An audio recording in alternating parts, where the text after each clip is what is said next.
Sun Sport, l'invité de la rédaction sur Sun.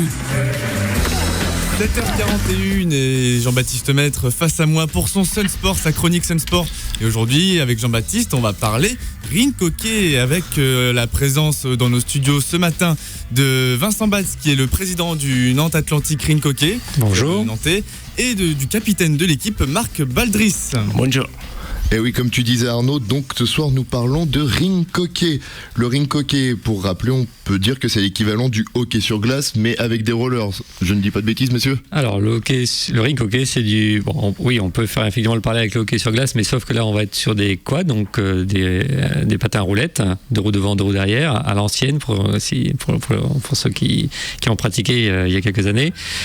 Et voilà, donc en fait, on joue sur un terrain dur, idéalement du parquet.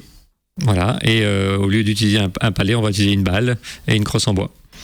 Donc en tout cas, ce sport est quand même bien représenté à Nantes, puisque vous venez de rejoindre donc l'élite du championnat de France après 5 saisons passées en National 2.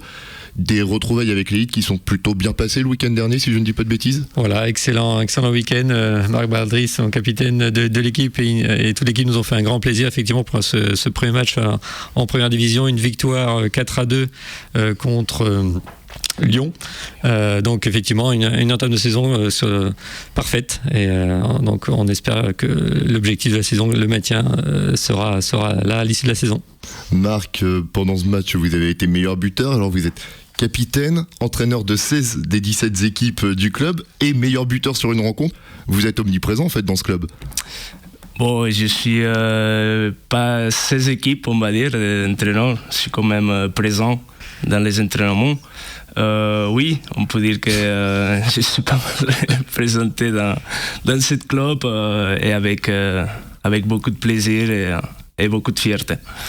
Bon, avant de continuer sur l'aspect sportif, Vincent, est-ce que vous pouvez nous présenter un peu plus le NAR ? Alors le NAR, Nantes Atlantique Rink Hockey, donc association sportive qui a été créée dans les années 90. Il a été créé pour être le club élite sur la place nantaise en rink hockey.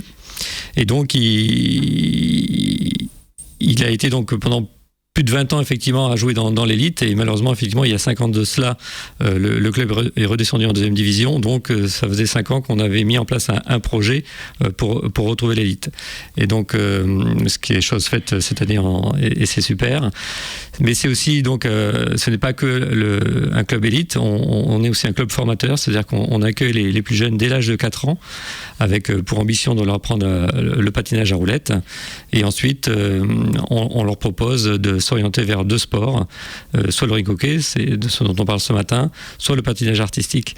Voilà, donc c'est aujourd'hui un club qui accueille plus de 250 licenciés, et nous sommes assez présents sur la place nantaise puisqu'on propose 4 lieux d'entraînement. Notre salle principale, c'est la salle du Croissant au niveau du rond-point de Paris, mais nous avons aussi donc la salle de Longchamp, quartier Longchamp. Nous avons la salle Joël Pan près de la place Guilherme, et on a aussi donc des entraînements au niveau du skatepark du hangar, au niveau de la prairie de Mauve.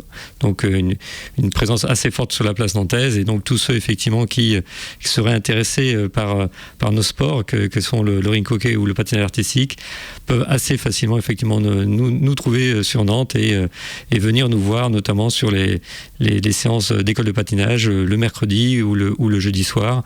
On les accueillera avec plaisir pour leur faire la démonstration de notre sport, voilà, que l'on a au fond de notre cœur. Puis il y a le rink hockey, une particularité, c'est que c'est l'un des rares sports à haut niveau qui peut encore se pratiquer en mixte. Ah voilà, c'est effectivement une des grandes particularités de ce sport, c'est un sport mixte toute catégorie, et c'est assez rare pour le souligner. Donc on a la chance effectivement d'avoir des jeunes filles qui sont avec nous sur les pistes de hockey. Donc ensuite on les accompagne jusqu'au plus haut niveau, et on a la chance notamment d'avoir au club deux jeunes filles de l'équipe de France de rink hockey, Maëva et Claire. Il est vrai qu'arriver en senior, les filles aux différences de physique ont un peu de mal à suivre les gars, donc on retrouve des filles jusqu'en National 3, National 2, mais pour le plus haut niveau, la National 1, on s'est associé donc avec un autre club sur la place nantaise, en l'occurrence Saint-Sébastien, et on propose aux jeunes filles de rejoindre l'équipe équipes de première division féminine. Et d'ailleurs, ce week-end, elles vont en déplacement à Vaux-en-Velin jouer leurs 2 premiers matchs de la saison. D'accord. On va rapidement revenir quand même sur l'équipe élite. Cette année, les objectifs, c'est le maintien ou déjà viser les premières places ? C'est sûr que si Marc et son équipe continuent à gagner, on irait peut-être effectivement jouer les premières places, mais non, honnêtement, c'est pas ça l'objectif. Très clairement, c'est le maintien avant toute chose, à la fois en première division, mais aussi en deuxième division, parce que nous avons aussi une équipe juste derrière. Voilà, donc assez modestement, on va jouer le maintien cette saison. Il y a pas mal d'inconnus. Effectivement, le règlement ayant changé au niveau national, on ne connaît pas trop le niveau encore des autres équipes. Voilà, on va un peu laisser passer les 4-5 premiers matchs. Je pense qu'on y verra beaucoup plus clair sur le hockey français. Et à ce moment-là, on pourra vraiment faire des précisions un peu plus fines sur la fin de saison. Vous, Marc, vous la sentez comment, cette équipe, pour cette saison ? Très positivement. Pardon. Très positivement, évidemment, je pense qu'on a un groupe un potentiel assez grand. Je pense que oui, l'objectif c'est le maintien. Pour moi, ce serait bien que ce ne soit pas le maintien au dernier moment, que ce soit un maintien assuré à long terme. Voilà, je pense qu'on a un effectif jeune et qu'on peut batailler pour des choses que peut-être on pense même pas, quoi. Je suppose que pour retrouver l'élite, il a aussi fallu vous renforcer avant la reprise du championnat. Alors effectivement, alors que ce projet de remonter en première division, on l'a démarré il y a déjà 5 ans de cela, avec le recrutement il y a quelques années déjà d'un très bon gardien, Baptiste Bonneau, gardien de l'équipe de France. Et donc une fois qu'on a obtenu cette montée en première division, on s'est renforcé cet été avec l'arrivée d'un nouveau joueur, Ernesto Carmona, qui nous a rejoint, qui est plutôt un joueur défensif, alors que Marc est plutôt un attaquant. Voilà, donc ce renforcement a été nécessaire. Hein. Effectivement, il y a une marche entre la Nationale 2 et la Nationale 1. Mais voilà, le premier match a montré que tout ça forme un groupe cohérent, et comme l'a dit Marc, il y a du potentiel. On a des jeunes qui montent. Voilà, on l'a dit tout à l'heure, on a un jeune en équipe de France U20, médaillé de bronze. Voilà, et je pense que l'entraîneur est confiant dans le groupe.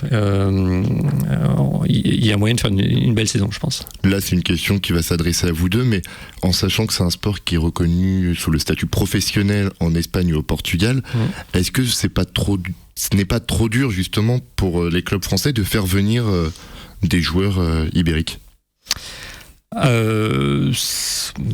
C'est rapidement. On est dans le haut niveau, donc c'est une question de finances, très clairement. Hein. Si on a les moyens financiers de faire venir des joueurs, ça pose pas de difficulté.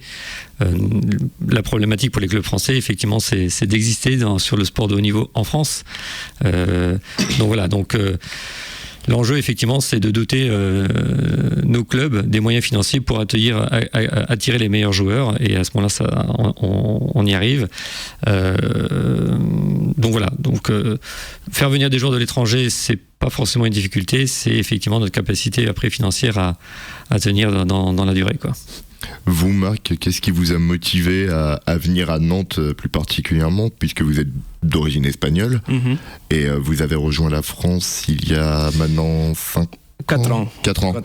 Il y a maintenant 4 ans. Qu'est-ce qui vous a motivé, vous, à rejoindre Nantes ?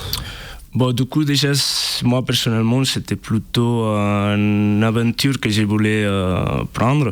Donc, partir à l'étranger, ça me motivait. Après, je voulais découvrir de nouveaux championnats aussi à l'étranger, chose que au jour d'aujourd'hui je ne regrette pas du tout. C'est un très beau championnat qui monte de niveau chaque année, et en fait on attire de plus en plus des joueurs étrangers comme moi au fur et à mesure que le championnat français monte de niveau. Les joueurs français aussi montent de niveau, donc voilà, ça... L'hockey français il est de plus en plus reconnu, à mon avis. Justement, vous parlez du hockey français. Quelle est la place à l'échelle internationale du hockey français aujourd'hui ? Alors c'est assez facile puisque la France a eu l'énorme chance d'accueillir très récemment les championnats du monde de rink hockey en Vendée. Et donc la France termine à une belle 6e place avec une équipe très jeune. Vraiment en construction, donc on le voit. D'ailleurs aussi en U17 ils sont médaillés de bronze, en U20 ils sont médaillés de bronze, donc on voit qu'il y a des belles générations qui arrivent derrière. Donc clairement le hockey français, on va dire, à très court terme sera dans les 4-5 premiers sans difficulté. Ça sera toujours difficile d'aller chercher les Espagnols, les Portugais, les Italiens ou les Argentins qui sont effectivement les champions du monde. Il y a vraiment là-bas une culture du hockey avec l'apprentissage du rink hockey même à l'école. Mais honnêtement, la France se défend très très bien. Et voilà, je pense que les jeunes qui arrivent derrière vont nous faire de belles choses. Et donc, comme vous le disiez, il y a des internationaux nantais dans les équipes U20 et en sélection A. Exactement, voilà. Donc on a dans le groupe avec Mac Baldris, on a donc Baptiste Péot qui est récemment médaillé de bronze championnat du monde U20, et dans les buts on a donc Baptiste Bonneau, gardien de l'équipe de France récemment, donc 6e au championnat du monde.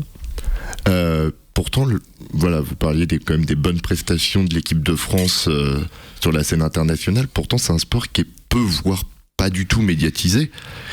Comment vous l'expliquez tous les deux ? Le manque de médiatisation chez nous. En tout cas sur la place nantaise, la difficulté c'est que on a que l'embarras du choix à Nantes. Tous les sports de haut niveau sont représentés au meilleur niveau, donc le foot, le hand, le basket, le volley, et ceux dans les deux, aussi bien en masculin qu'en féminin. Donc en tout cas sur la place nantaise, c'est difficile d'exister. Tous ces sports attirent énormément la presse. Donc nous sommes derrière. Même si nous jouons au plus haut niveau, c'est compliqué d'exister. Donc déjà, un grand merci de nous accueillir ce matin, parce que c'est une manière effectivement de se faire connaître. Voilà, je pense que il faut que tous les clubs, et avec la Fédération française de roller sport, on travaille pour effectivement se faire connaître par la presse, en allant chercher aussi des résultats pour que la presse parle de nous.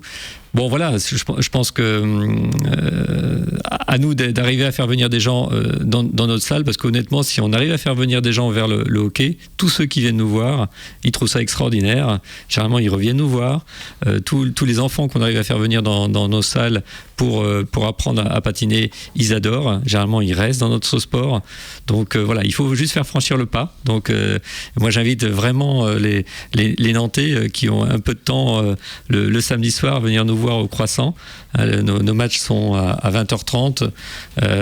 Il y a souvent aussi en ouverture vers 18h des matchs de National 2, aussi du très, très bon niveau.